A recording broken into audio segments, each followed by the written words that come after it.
NASCAR Winston Cup Racing, 1989. The book opened on the last chapter of the most power-packed decade in motorsports history, and the final campaign of the 80s went out with a tremendous roar. NASCAR Winston Cup Racing is a high-speed story of the men, their machines, and the unforgiving battlegrounds where their strategies and talents are tested to the limit. The machines.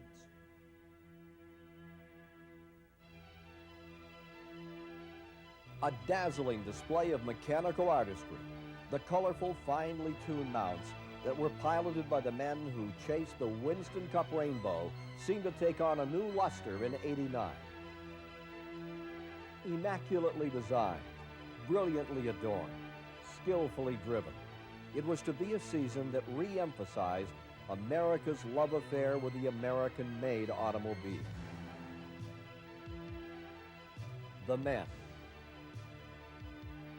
Dedicated, motivated, driven to win. These are the men of the Winston Cup, warriors who skirmish at speeds approaching 200 miles an hour. Stamina, endurance, incredible concentration, poise, all are necessary ingredients for a successful Winston Cup campaigner. A remarkable degree of driving talent garnished with a bushel full of courage completes the mold of the men of NASCAR. The tracks. The massive superspeedways with their turns banked to the skies. The legendary road courses that snake their way over historic paths through the countryside of upstate New York and beautiful California. The full contact short tracks, still the backbone of the sport. Innovating, captivating, unpredictable. These are the battlegrounds of NASCAR, the arenas where the duels for the Winston Cup took place. NASCAR's colorful Winston Cup season traditionally opens with its biggest race, the Daytona 500. It was here 1 year ago that one of the most violent accidents in Daytona history took place. Richard Petty, turn 4. That was probably the most spectacular wreck we've ever had. Daytona Beach, a lot of people watching. I didn't do it on the backstretch, had to do it in front of everybody.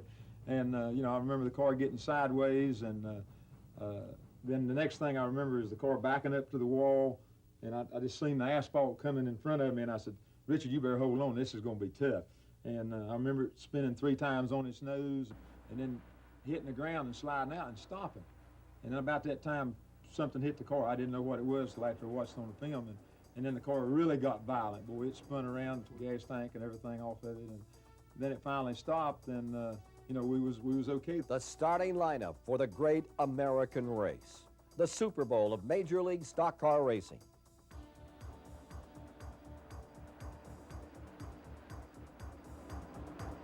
The 1989 edition of the 500-miler over the high-banked world center of speed was a spectacular addition to the event's rich history.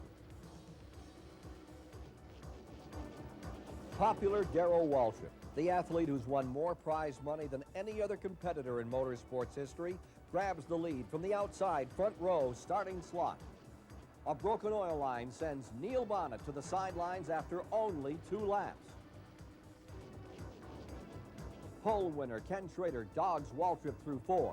As they enter the tri-oval, he uses the draft to slip into the lead. The scramble among the leaders turns into all-out warfare. Davey Allison's out of control, sliding into the infield, and rolls over. Miraculously, he returns to finish the race. The field heads for the pits. The crews go to work in a frantic fight against time and the competition. This is where the Daytona 500 will ultimately be decided.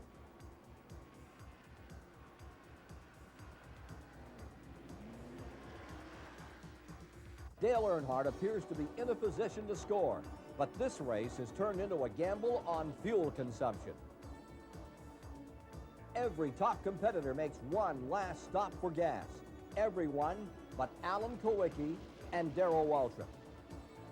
Just when the glory appears to be Kulwicki's, he cuts down a tire. His miracle dream That dream of victory is over, and it's just another race.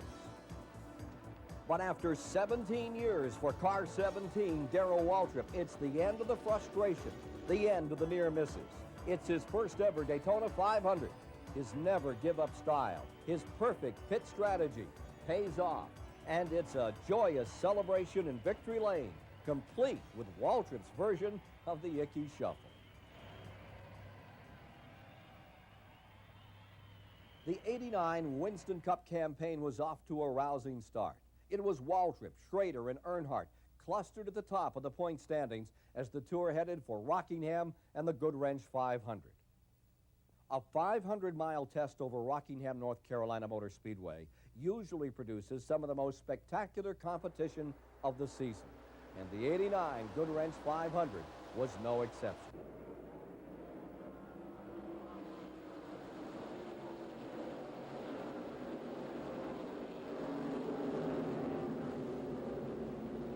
Rusty Wallace, rebounding from a disappointing 18th place finish in that season-opening Daytona 500, captured the pole in record-setting fashion.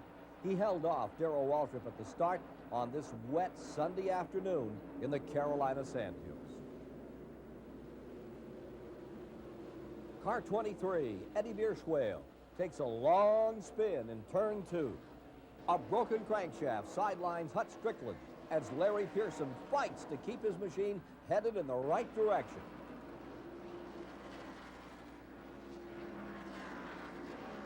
Pit lane was to become the center of activity as crews refueled their thirsty machines.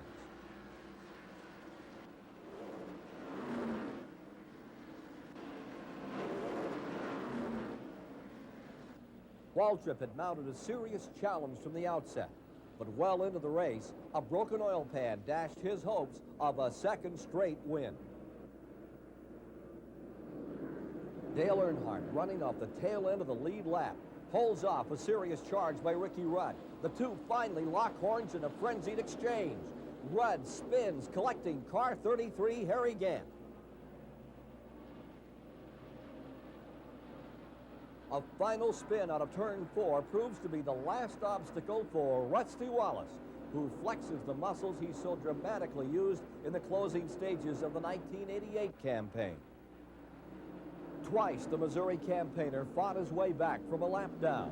At the end, it was his Pontiac holding off Alan Kowicki's Ford for the checkered flag. Earnhardt in his Chevrolet ran to his second straight third-place finish.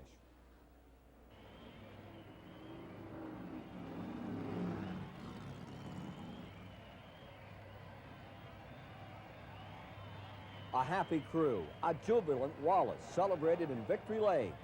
Rusty Wallace capturing his 11th career Winston Cup victory. With 27 events to go, Dale Earnhardt slipped to the top of the Winston Cup standings, just 5 points ahead of Jeff Bodine, and the series headed for the Motorcraft 500 in Atlanta, Georgia.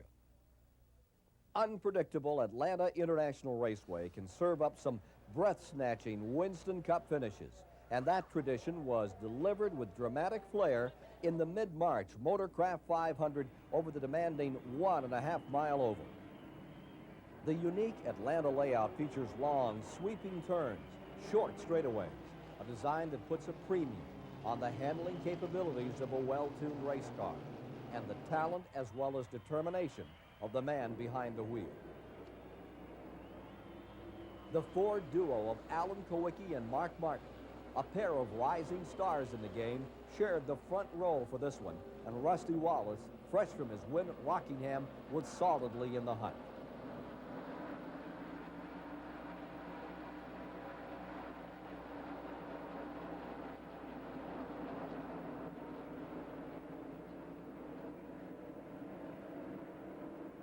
Mark Martin grabbed the early lead.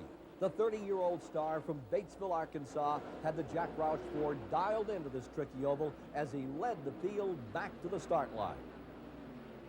The engine expires in the Dave Marcus Chevrolet, and on the ensuing restart, there's Wallace back at the head of the pack.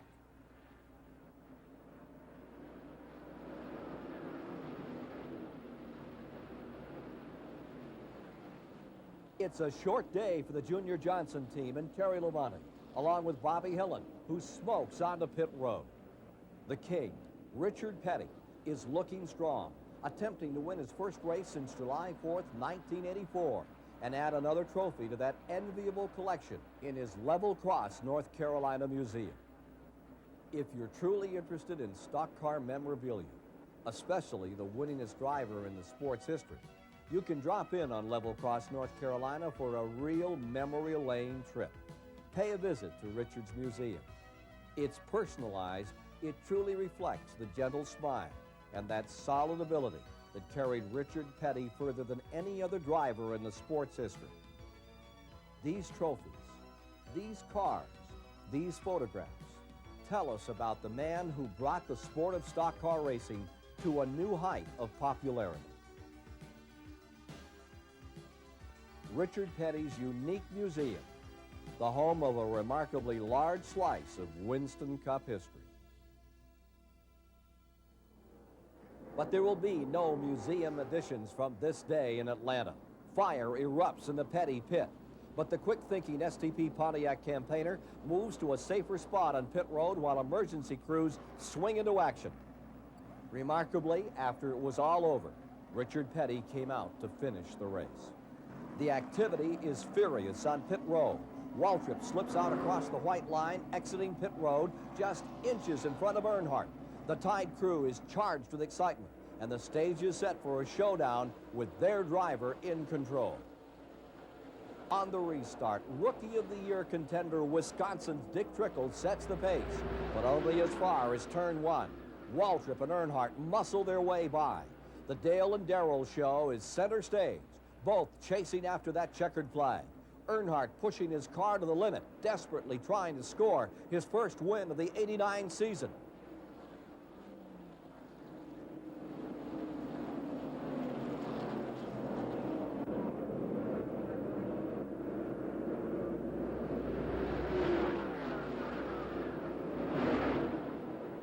But it's not to be as Waltrip crosses the wire in front with less than a second separating him from the hard-charging Earnhardt in the Richard Childress owned Goodwrench Chevrolet.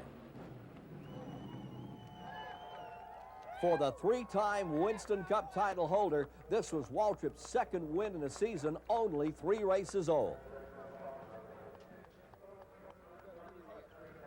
Earnhardt's consistently high finishes has him squarely in the Winston Cup lead as the teams head to Richmond, Virginia. To give a better perspective on the Winston Cup Point Championship, here's how it's figured. The winner of a NASCAR Winston Cup event gets 175 points. It drops 5 points per position back to 6th place. The 7th place finisher receives 146 points, and then the drop is 4 points back through position number 11. Beginning with the 12th position, points go down in increments of 3 through the remainder of the field. 5 points are accrued for leading any single lap of the race, and there's another 5-point bonus for a driver who leads the most laps in a Winston Cup event. Missouri's Rusty Wallace claimed his second '89 victory at Richmond, and the Winston Cup caravan headed for Darlington, the track too tough to tame. Promising Mark Martin bolted from his pole position to set the pace. But this is Darlington, where veteran race goers have learned to expect the unexpected. Nobody knows how to anticipate the whims of this egg-shaped layout that they call the Lady in Black. Alan Kowicki makes a run at Martin, and there's a heated 5-car scramble among Bodine, Waltrip, Schrader, Gann, and Earnhardt as they try to track down the leaders. Davey Allison is having his best run of the year in the Haviland Ford. Winston Cup leader Dale Earnhardt has mechanical problems, while others have problems of a different sort. As the Trans-South 500 winds down, it's clearly turning into Harry Gant's day, as the Skoal Bandit Oldsmobile has performed flawlessly. Gant is in control as he crosses the finish line, comfortably ahead of Davey Allison and third-place finisher Jeff Bodine. The crew celebrates as Gant ends a dry streak dating back to North Wilkesboro, North Carolina in 1985. He pockets over $59,000, led 179 of the 367 laps, averaging 115 miles per hour. Gant glows with pride in the success of his old sponsor and his new team. This felt more or less lucky to win the race because it had been a new team, and you know, they were really hoping to win a race anytime this year. So we got it quick, and it upped their morale the whole rest of the time. So it made me feel better to know that you know, they felt good about it. The young, persistent Alan Kowicki slipped ahead of Dale Earnhardt and Jeff Bodine in the Winston Cup standings, followed by Sterling Marlin and Rusty Wallace. And the schedule shows Bristol, Tennessee, next in the lineup. Short tracks were the backbone of NASCAR in the 60s and 70s, and one veteran, retired driver Cecil Gordon, candidly recalls the difference between the chauffeurs of today and those hardy veterans of the past. Back when I did race, it's a lot easier now. These drivers got it made now. It's easier. They got to have they got cool suits, and they got gloves, and got good special shoes and all this stuff. It's easy for them now. Power steering, don't have to have no muscles to drive these things. Just got to have a little fin between the ears and stand on the paddle. That's all you got to do.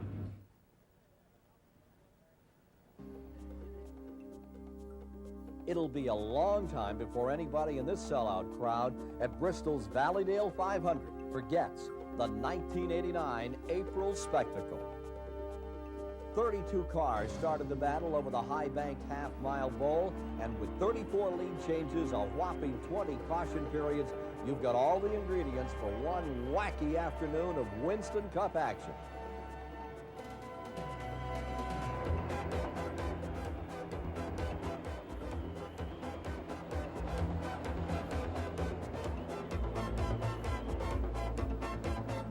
Scenic Bristol, Tennessee.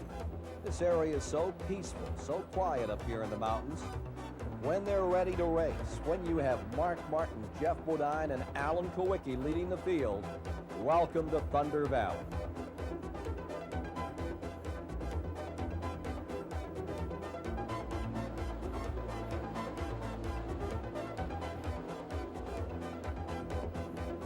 Ken Schrader into the wall.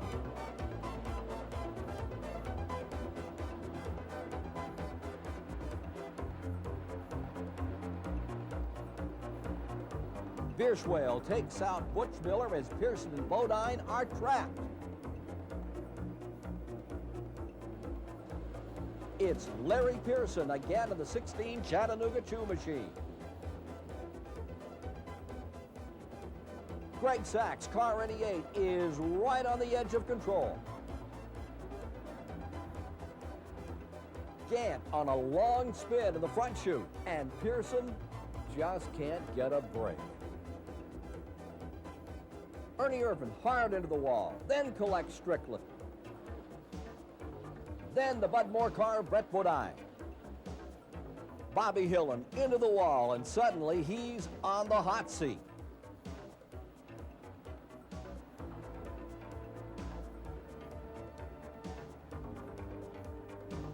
As the crowd looks on, Hillen jumps out of the battered machine okay.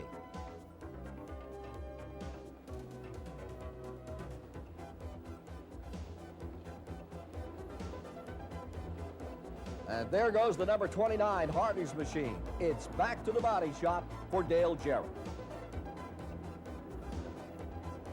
Morgan Shepherd joins the growing list of battered machinery. Michael Waltrip gets a sour taste of those Bristol high banks.